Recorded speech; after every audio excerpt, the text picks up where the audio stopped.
Hey guys, we're presenting to you the Genevieve Magazine shows. Fashion, Wednesdays, style, 4 p.m. to 5 p.m. weekly on iGrooveRadio.com. Presented by me, Liz Yamoja. With your name when they say that, yeah. Anyway, that was a long time ago. That was a long time ago. What's your name? You give me a name.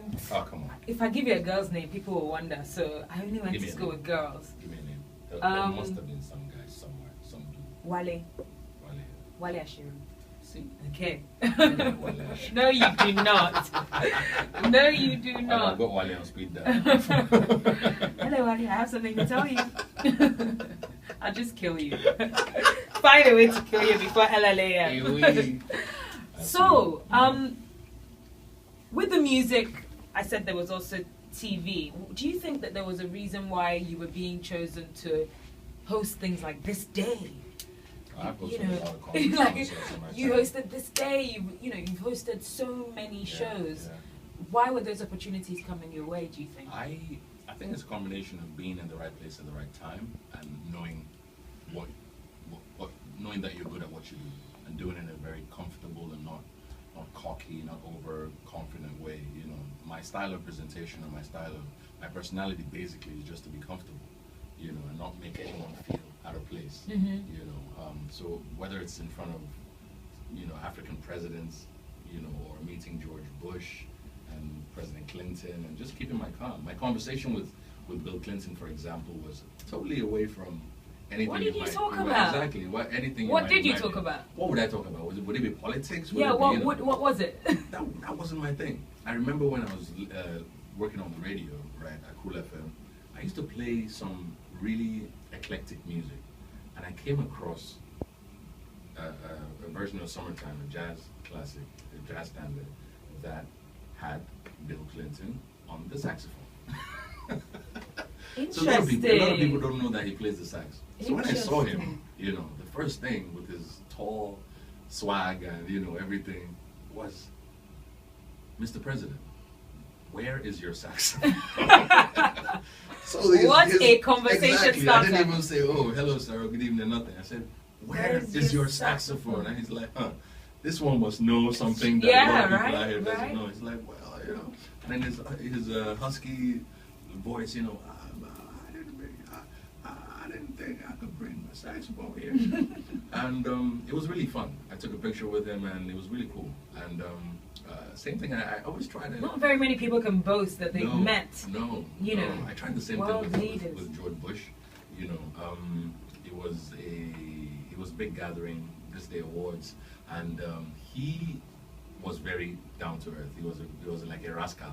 You know. He seems it. Yeah, he's very unorthodox. So a president, or he'd be expecting a lot of people to be, you know, he would get up and go to the buffet, the serving area. He went there by himself. So as he was going there, I had the microphone. I was addressing everyone, trying to tell them, okay, dinner served, and blah, blah, blah. And I said, oh, there goes George W. Bush. He's going to go and pick up pepper soup. And everybody, you know, cracked up, you know. So I try to make it very natural and very... And I'm sure he turned around. Who, very me? conversational. And he's like, who's that? And he was laughing. He was playing the role. Yeah. I'm like, George, please do not... I called him first name. I'm like, George, please don't let it, you know, cover me up. We went to school together. You know, I just started I said the impossible thing. We went to school together. Yeah. So I'm like, please don't let people know. Don't fall my hand. You know, that kind of thing. And he was cracking up. Everyone was laughing. And, you know, it was so cool that by the time he had a break, or I had a break, something else was going on. I wanted to get my picture. I cannot miss this opportunity. You know, as soon as I was approaching him, he got up from his seat. Everyone was seated, paying attention to something serious. He got up, took the picture with me, smiled. I was with my good buddy Timmy, who took the picture for me. He said I should take the camera, called Timmy, and posed with him, you know, and I took the picture, you know, with him and my friend. So he was really, you know, down to earth. Yeah, sounds it. First name. I'm like, oh, I don't hammer, you know, somehow. Yeah. If Mr. President knows me. If that could translate to anything. Amazing. I think also, you know, when in those kind of situations, what I've learned is just how, no matter how big you are, you know, no matter how much of a world leader you are, humble or a yourself. celebrity you are, humble yourself, be yourself, you know, be cool, be approachable and all that. And I've learned from that, you know, so things like that, you know, I've met all sorts of people, all sorts of people, Beyonce, Jay-Z, and co, and blah blah co, opening for them. You know, having really big highlights in my resume, as it were. What's been one of your greatest performances? Opening for R. Kelly in South Africa was one of the biggest. It was a big show. I wasn't being expected. You know, technically, they didn't know that someone was going to open for him. So by the time I got there with my band and everyone, they're like, I remember that R. Kelly performance, actually. You know, and it was great. You know, we had a lot of love. You know, and after that, he performed. Nice. So that's one of my highlights. Yeah. Nice. Very, very nice. Well, I wish I could. Like, I'm now feeling like I don't even like. I've been crippled. I don't even know where to start. You've met Bill Clinton, open for R. Kelly, George Bush, Beyonce, Jay-Z. I've had a lot of interesting radio interviews as well. Yeah. You know, I've had my fair share. I've interviewed Casey and JoJo. Nice. You know, on the telephone, albeit, you know. But still. Yeah. So there's a lot of things that I've just tried to be like I told you earlier, be at the right place at the right time. It's not about how old you are. You know, it's not about what you know or what you think you know. Mm-hmm. You know, it's just being able to be yourself in whatever situation it is and be interesting. You know, and be the kind of person that people want to call. Yeah. You know, do something for free so that you can get called back. You know, at some point and get paid. You know, just remember that. Because a lot of people don't want to be doing things for free. You know. I've had my fair share of all that. Not anymore. Not anymore. Not anymore. Sometimes though. Sometimes. But you had to work towards. Yeah, now it's more about charities and supporting, giving back. Which we'll talk about. Okay. Who do you think is a good host in Nigeria right now? Dari. Apart from Dari. Okay. Because we know how wonderful you are. Oh, there's quite a few people. Okay. In terms of guys, there's several people. Mr. Who Wants to Be a Millionaire is a really interesting. Frank is a really interesting Ejoha? host. Yeah. Okay. He's a funny chap as well. Alibaba is great. Yeah. You know, Ibuka does pretty well. You know, although he's a lawyer, you know, by training, but he does everything. Yeah, it just goes to show once you got the flair for it, you know. There's several other guys. Ike? Ike is a great friend. I really like Ike. Yeah, he's funny, he's witty, and he's spontaneous. You know, so he's got the elements, everything you need for, you know, Toastmaster, you know, a proper MC. Females are, you know, they're coming up pretty fast. You know, Tiwa has tried to hands on it, you know, but I think that she's Tools is really good. Greater singer than a host. So. Yeah, Tools is really good. Yeah, Tools is good. Have you seen her host some shows? Oh yeah, her first thing that she did, she and I hosted the Sound City Awards many years ago. There you go. So that was her first, when she first got back, you know, she started off on the radio. There's several other people. The names elude me now. But they're good people. So why did you decide to bring Kim Kardashian? What was the idea behind it? What were you looking to achieve for the first LLAM? Well, first of all, you know, Kim's a stylist professionally. Like, a lot of people don't know that. You know, I know she started styling celebrities, so people like Paris Hilton and Nicki, Nicole Richie. They remember some other, you know, things in her history that, you know, we'll say for radio, you know. But the truth is, she's one of the most famous people in the world, and her hype factor is unparalleled. You know, even if you have all the talent in the world, you know, you're still not as popular as Kim Kardashian somehow. You know, and a lot of people get to watch her on TV, and I'm not sure about role model and whatever. Because I was going to say, you know, how do you respond to critics who say she's nobody's role model? Well, she's somebody's role model, because what makes her so bad, and what makes us so great to judge anyone else? You know what I'm saying? But that's a huge conversation for maybe another time. But to answer that question, yeah. You know, it's really about what your priorities are. If you were a young lady fighting for self-esteem and trying to make a headway in life despite negative criticism and publicity, then you want to be like Kim Kardashian. You know, there's something you can learn from her. She's business savvy. She's turned nothing into something, just using what she's got. And all of her success is really not based on a sex tape. Let's be honest. But it kind of started. Yeah, but again, the sex tape was made with her boyfriend. She's not a commercial sex worker. You know what I'm saying? We like to take things out of perspective. But would you like your daughter to look up Of to course. Kim Kardashian? Well, it depends on what she's taken from Kim Kardashian. Mm-hmm. Because Kim has many parts to her. You know what I'm saying? Okay, just generally, you know how we don't really start, because everything is encompassed. Right. It's not just about one part of your life. Well, It's I'm everything. not going to be able to control what she wants to do. But would I you can. like your daughter to Would to I look like up? her to be as popular as Kim Kardashian and make money and make a living and be one of the most famous people in the world? Who wouldn't? Okay. You know what I'm saying? But I may not want her to make the exact same mistakes. You know what I'm saying? So it all depends. So you make sure she has no boyfriends. You know what I'm saying? Yeah. Don't have any boyfriends and don't be filming nothing. Tell us about the first Love Like a Movie. How did you come up with the concept? What's the idea behind it? And yeah. Yeah. Okay. Well, Love Like a Movie is really what it is. Love is not straightforward. Love is quite dramatic. You know, if we've ever fallen in love before, we know that it's nothing but a bed of it's not even close to a bed of roses. It's work.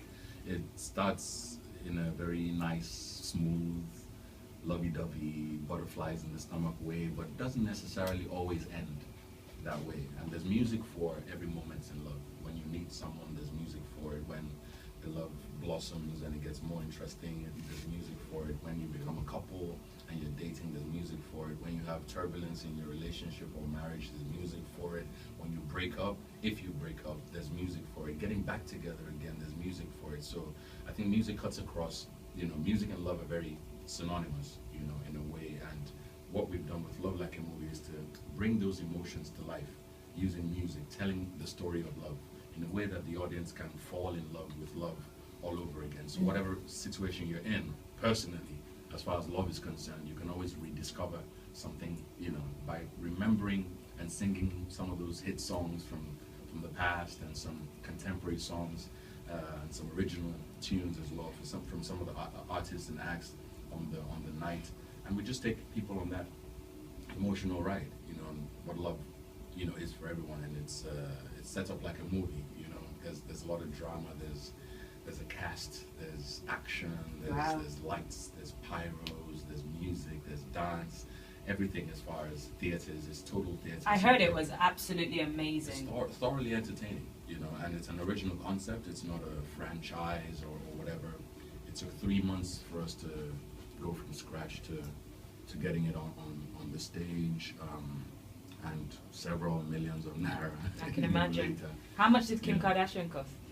Nothing close to what was purportedly. What was purportedly? Oh, I've heard everything. $1 million, $500,000.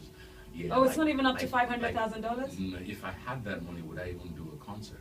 You know what I'm saying? Kim's that cheap? Yeah, tell him. If that is cheap, No. you do this. So, I wish. But okay, is it like $200,000? Then you'd be talking. Okay. Then it's more. That's more realistic. Okay. And why did she stay for only 30 minutes? Did she stay for only You 30 tell us. minutes? That's the question. Okay. I'd expect you to ask that. Okay, I apologize. I'd expect you to ask. I apologize. She was here for a whole day. She gave interviews, TV interviews, radio interviews. She and I hosted the red carpet together. We're in a private lounge. She met a lot of our sponsors and people who paid, handsomely for the tables. That was one of the perks, taking pictures with her. And if she stayed for only half an hour, how could she have done all of these things? No, I mean on the night of the show. On the night itself. Yeah, rather than when she had came. dinner with, she tasted Feiruz for the first time. I loved it. One of our supporters. She had dinner with our VIP guests, like I said. She and I co-hosted the red carpet from a private lounge, along with Ibuka and Eku. And what she did that people actually, what some people saw, wasn't what she was supposed to do. That was like an added extra. Which was Which was actually introducing the show. She wasn't supposed to introduce the show. The show has no MC. Even this year's Love Like a Movie has no MC or host or comedian or nothing. It's start from beginning to end. It's non-stop action. So who's introducing everything? Nobody's introducing. It's just anything. happening. It's Yeah, exactly. So Okay. people kind of decided to forget that and started saying she's hosting the show. She was never hosting the show because the show has no host. Right. You know, she was co-hosting the red carpet, which is just an element before. So she did that for concert 30 minutes. She did that for an hour. For an hour, Yeah. and then she left. No, and then she came on stage to introduce the show Right. for all of about a minute. Okay. And then she watched the show a little bit and had a flight to cash. Okay. You know, and she even did, like I said, you know, it was more than she was contractually bound. You know what I'm saying? But of course, hey, it was all hype. Mm-hmm. You know. Well, I mean, I've never heard someone talked about as much as during See what that I'm saying? whole And Love that's Like a why- Movie last year. And that's why she was here. It was Kim To talk Kardashian this, about Kim it. Kardashian that. Exactly. Once she left, It apart from kept- her it outfit, continued. apart from her outfit and the continued. fact she was pregnant and the leather in Nigeria, I mean, I don't even know where to. Oh, So many she things. was shocked by that, by the way. She didn't expect us to be so fashionable. Right. You know, like, and I don't blame Is her. she okay? No. Eh? I don't blame her. Because Nigeria. When she was told she's coming to a concert, Yeah. she felt that it was just t-shirt and jean, which it would be in the UK. Or, Yeah, I mean, if but you're gonna, Nigerians, we take things to if another you're going level. to Glastonbury, will you dress up? You get it. You'd be comfortable. If Glastonbury was in Nigeria, we would all dress exactly. So now she knows, and she said that. Look, anytime I'm going anywhere, I'm going to ask what What is the it appeal like over there, you over know? there? No, she should have asked because people were saying, you know, maybe she But should it have made was a bit of an effort. But an she was a effort. pregnant woman anyway. Exactly, And and, that- you know, things like makeup and jewelry, you know, I think was irritating to her at that time. You know, Right. She was 5 months gone, I think, at that time. So, but the fact is, she came and she had a great time. Okay. And she left, She had to, and we still heard that she said some things about Nigeria. which she never did. She never said And, those things. 'Cause I checked her. There's a young dude online who we eventually found out to have been the one who created That the tweet. false. Yeah, Right. he's done it before. Right. You know, to other people. You know, Right. including Nigerian? her. Nigerian, of course. Who else would it be? We're the ones that, you know, try to bring ourselves Don't down. say that. Oh, we are. Oh, but we are, you know. Well, What did she have to unfortunately- say about that? Well, it got so bad that she had to come out to say, I mean, why would I ever say something? Because I remember even Omotola tweeting at her saying, listen, you know, for Yeah, good but PR, you need to debunk this and officially. I didn't debunk anything. She felt that way because she felt that way. I can't stop her from debunking because, of course, it's her brand and whatever at hand. The honest truth is that that's free PR for me, and I went with it. You know, I know what the truth is, and I'm not going to be misguided by hearsay. You know, Okay. and we know we like gossip here. Of course You we know, do. We love gossip. Of course here. we do. And I want to gossip all about Love Like a Movie True. 2. And when you come to the show, you can come up with anything you want, but at least watch the show first. Which you're bringing Kelly Rowland down Kelly from. Rowland, That is yeah. awesome. Kelly's doing the same thing Kim did last year. She and I are co-hosting the red carpet. Say that. We've got to take a music break. Oh, okay. When we come back, you're going to be telling me all about Kelly Rowland, Love Like a Movie 2, and what we should expect from this one. It's just 2 weeks I saved away. her life once before, you know. Yeah? Yeah. Yeah, you tell me I'm that. meant to remind her. You would tell me that when we come back. But I love this song, Dari. I don't even know if we've got it because I didn't see it in the list of your music, but find it. If it's not there, we'll sing it. Asiko is like one of my favorite serious? songs. I swear to God. I love everything that it stands for. I love the meaning behind the song. I love the video. I think that South African Where guy you is so from? sexy. I'm Yoruba. You see? I'm Yoruba. My name is Elizabeth Abimbola Awoli. Nice. Yeah. I like the fact that Yemoja is in there. Yeah, no, Yamaja is just. But I love it, and I feel like, you know, it's like my anthem.